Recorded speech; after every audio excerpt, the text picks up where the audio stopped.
Let me just say, this is an abject disaster. Abject disaster for the President of the United States. You mentioned it, Jessica. Look, voters on Trump and inflation. He won the 2024 election because he was more entrusted on inflation than Kamala Harris was, led by a margin of 9 points. Look at where his net approval stands today, though, on inflation. My goodness gracious. Into the gutter we go, underwater we go. He's 25 points underwater, my goodness gracious. That is where the Little Mermaid is, and he is matching the Little Mermaid. That's how far underwater he is. Republicans in Congress think that they can escape the wrath of the voters when it comes to inflation. I have a bit of a rude awakening for them. Trust which party more on inflation? You go back to the 2022 midterms, look at this. Republicans led by 13 points on which party was more trusted on inflation. Look at where we are now, nearly a 15-point shift in the Democrats' direction. It's within the margin of error, but the Democrats up by a point. This just looks totally different from where we were back in 2022 when, of course, Republicans took back the House. That's what Democrats are trying to do this time around, looking much better for them. See, that's why I get my analysis from him. Steve Kornacki never talks about mermaids. But anyway, it's a good comparison of the numbers that you can turn around on the topic of inflation so much in a short period of time.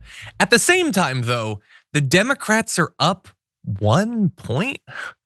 Donald Trump is willingly raising prices. Like, that is his strategy is. You know all that stuff we buy from around the world?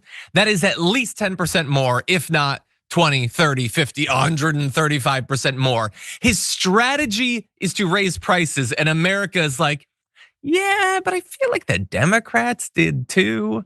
And yeah, there was inflation under Biden, but it wasn't because he willingly jacked it up. Again, so that's a little bit frustrating, but regardless, this isn't good. This doesn't seem like a great strategy going into the midterms, Brett. What do you think? Inflation before was because of a pandemic, a global pandemic. Inflation now is because of a horrible president. That's the answer. I mean, and that's it. And in both scenarios, Trump was responsible. Trump mishandled the pandemic.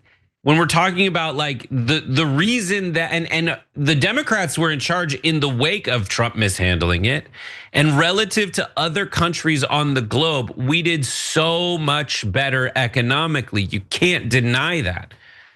So the other thing is though, there's in this time of, like, the Republicans are benefiting in a time of realignment, right? There's a lot of turbulence. It's not as cut and dry what party you would vote for as it was, say, like in the Clinton era and before. And Trump is benefiting from that. Like, there is still this conception that even though the Democrats are now part of the Uniparty and they are, the NAFTA people and they're neo-libs who really are just investment bankers in disguise, somehow the Republicans still have the base level reputation for being good at economy, right? Even though the Democrats are just like the Republicans, people perceive the Republicans to be better at the economy. And that is just legacy party identity stuff. And add to that, Trump default like, oh, Trump is a business guy, as far as I remember from all the fictional movies he was good at business in. Like, that's it. Yeah. And that's what you're seeing, and people aren't hot on anything right now, and it's tough when you get the job. A lot of people are like, you must suck at the job because I don't like what's happening, and you're the person doing it. Yeah, I don't know. I mean, like there is a world in which he miraculously gets back into power, and then at least public facing, it seems like he's being responsible. But they have moved so, like 24/7 as fast as they can in the exact opposite direction. He's filled his administration with Fox News hosts. He is willingly engaging in a massive trade war because of economic principles that he doesn't understand. I don't understand. There's a lot I don't understand. Can I show you a chart that I don't understand? Part of it makes sense. Here's a chart. Do Americans expect higher, lower, or similar inflation? Okay, so the red bar being high means that at that point, people thought that inflation was gonna go up. And so you can see it's pretty high from 2022 on to like July, August of 2024. So during this entire period, most of the Biden administration, everybody's like, I expect that inflation's bad, it's gonna go up. In the months leading up to the election, it's going down, which either represents that people think things are getting better, which the inflation rate was going down, so that would make sense. Or they're now thinking that Trump is gonna win, so inflation would go down. But either way, on election day, far fewer people seemed as pessimistic about inflation, and yet they still put Trump in charge. And then, oopsie doopsie, he's really bad for the economy. Fears over higher inflation immediately jump up once again. And so again, like it's hard, there's multiple things that could be affecting and everything, but like people do think things are getting worse. You can see in this other chart, is the US economy getting better or worse? There are some people who think that it's getting better. I'm sure some Republicans huffing that copium, which by the way, stock up on copium as much as you can because soon the tariffs are really gonna raise the price of that. But that's what you've got. And none of this looks good. As our producer had pointed out, we don't have to bring up graphic 4 necessarily, but when the Democrats in the midterms under the first term of Trump got the blue wave, inflation was 2.4%. It's already 15% higher than that. And we're now seeing reason to believe that it's gonna go up even more and willingly, and when people were already really frustrated about that and have been for years. And so this just seems like a terrible strategy. And so far, the Republican response to it, like, yeah, okay, maybe I wrecked your family's finances, but those Democrats really don't seem to appreciate Sydney Sweeney's boobs enough. Yeah. I don't know if that works. Maybe. What do you think, Pratt? Anytime there's a culture war in the zeitgeist, you as a consumer of media need to treat that as though someone bumped into you on the subway so that they could pick your pocket.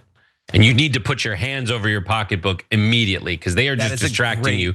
Metaphor. From something else that happened that is horrible. So Sydney Sweeney's boobs, I mean, I think we did that, by the way. They're leaning into it, by the way, morons. But like Sydney Sweeney's boobs, which are gorgeous, and anything else that has to do with like a culture where you need to check your pockets. Now, here's another way that we've been fooled. Like Trump saying that tariffs are an answer. If your main concern is the price of stuff, then that's not the answer. Like tariffs are never the answer for lowering the price of stuff unless you have like a really great negotiator who gets to eliminate them. Now that's just prices, because what tariffs can do is raise the income of people here, right? They make it so that jobs come back and you get paid more and you actually have a job as opposed to no job. That's the thing. The problem here is that this is not actually how the economy does work. All you need to look at is corporate profits to realize that that is another distraction when they're talking about tariffs and bringing jobs back and all that stuff. They're bumping into you because meanwhile, the corporate structure, the way that capitalism works now, especially in an unregulated environment, they're just keeping the margins high when they don't need to be that high, i.e. the rich executives are getting wildly richer, literally at your expense. Yeah. And so instead of attacking tariff policy and wage policy, you need to start attacking the way that the capitalist vultures are stealing the margins and putting them in your pocket, and then complaining that it's actually the tariffs' fault. Yeah. It's their fault. They could just pay themselves less and charge you less and still be richer than anyone has ever been in the history of the world. Yeah. I'm sure there will be stuff like this, but I'll end on saying, like, a lot of people's frustrations with Biden was that while inflation was going down, he didn't do enough fast enough policy-wise, but then also, like, he just didn't communicate well enough. Like, he didn't get people to believe that he understood the pain they were experiencing. Donald Trump goes and says, like, straight to your face, the inflation's a perfect number. It's barely anything. That is so much worse than Joe Biden just not expressing enough empathy. He's lying to your face, and it's on tape. You can take that. It's barely anything, and then show somebody like beef is at an all-time high. It's barely anything. Worst wholesaler price increase in 3 years. It's barely anything. And you can fill a full political ad full of that and remind people that he isn't just causing the problem, he's gaslighting you about it at the exact same time.